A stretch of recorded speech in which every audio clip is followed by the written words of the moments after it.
Okay, there are more and more leaders turning up. Shashi Tharoor is speaking. He's also turned up at the Nigam Board Ghat for the last rites. Let's listen in to what Mr. Tharoor has to say. Sure, that our country stayed with its head afloat, above water. He was an extraordinary figure, and at the same time, firm, good leader. Indo-US nuclear deal he pulled off despite the opposition of his allies.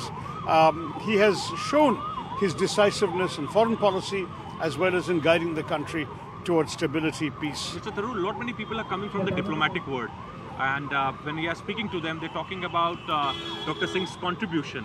I know we saw Palestinian envoy, we saw the other envoys also. Many envoys are coming. Many envoys are coming. As President Obama famously said, when Prime Minister Mourning Singh speaks, the world listens. That's the spirit in which this is happening. White House has also sent a condolence message. Naturally. The whole world showed enormous respect for him, and that's now coming through today. Thank you. So we were speaking, Pallavi, to Dr. Shashi Tharoor. He has teary eyes, and in fact he was talking about Dr. Manmohan Singh's legacy, that how he has contributed to the Indian economy by bringing reforms. He has strengthened India's foreign policy, and how not just India but entire world is mourning today on his demise. And we're just, countdown begins for the mortal remains to reach the Nigam Board Ghat anytime now. Another hour left to go for the funeral rites. You know, Suhail, we've been hearing multiple voices. I'm just going to talk a little bit more on the coalition dharma. It was not easy. I remember in 2009, he was not too keen on getting, say, an A. Raja or T.R. Balu on board, but then he succumbed to that kind of a pressure.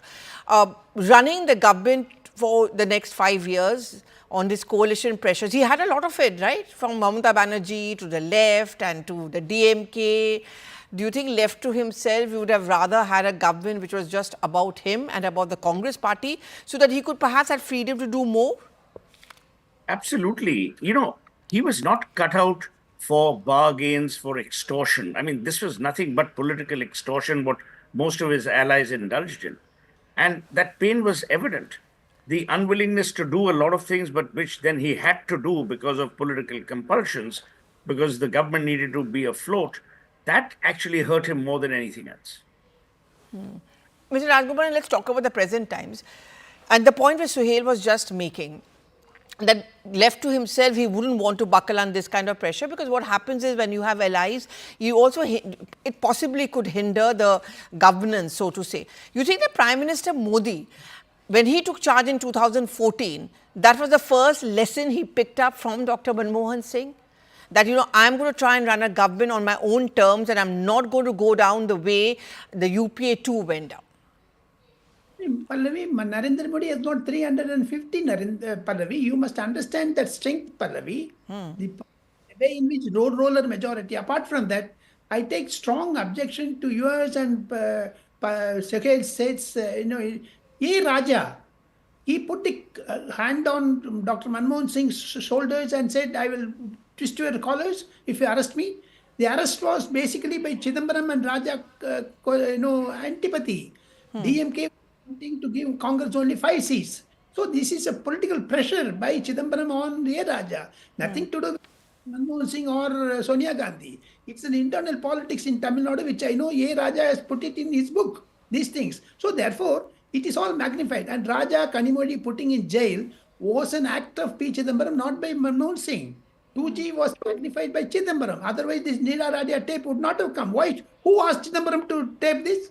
Manmohan go down in the history of tapping the phones of private conversations. That is why Ratan Tata went to the court, Supreme Court.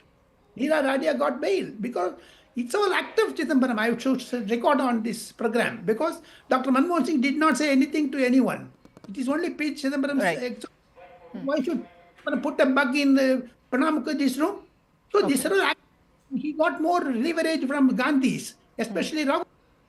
So don't provoke me, Mr. Suhail, Seth and Pallavi. I will vomit out more because... Okay, today is not a day for that. Mr. Rajgopalan. You vomit. Okay, I've heard enough of your innuendos this morning. Okay, Suhail, don't be this nonsense, hang you on. will be provoked. You're not some goddamn oracle. Enough is enough. We respect your opinion. It is our opinion we are voicing. Yes. Again, we are doing it with dignity because we are marking the passing of a man who was Yes. dignified, I suggest you follow the same dignity. Sohail, I want to ask you one last question before we go into a break. You know, I'm seeing those pictures of the cavalcade, Rahul Gandhi running along, the Gandhi family over there, Congress top leaders over there. You think this is a moment where the Congress party wants to own up to one of the tallest leaders? Actually, he may not be a grassroots leader, but certainly he was the prime minister. 2009 was about him because they came back to victory largely because of the work done by him in his first term. I would give them more credit today. I think they are really, really pained. You know, they don't need to do this. They wouldn't have done it ordinarily. The fact that they're doing it, we must give them credit. We must give them the benefit of grace. And I think they recognize the outpouring of national grief. See, Pallavi, politicians are very astute when they know that the public sentiment is overwhelmingly for a particular person, in this case for Dr. Manmohan Singh and his legacy, they will toe the line. But I think it's more than that. I think the Gandhis genuinely loved him. The Gandhis are genuinely grateful for the service that he provided to the country and the way he treated them. You know, he could have easily turned around, written 2, 3 books after that saying it was not my fault. I was told by Mrs. Gandhi not to disturb the government. He didn't do that. They are reciprocating the same grace and they're doing it with great dignity. And this is the time to give them credit as well. Yes. I think, you know, enough is said, oh, Chidambaram done this, someone has done this. Irrelevant. The man is dead and gone. This is the time to salute the good he did, and he did a lot of good. He did a lot of good for individuals, he did a lot of good for the country. And as you said, he put India on the global map in terms of reverence and respect. So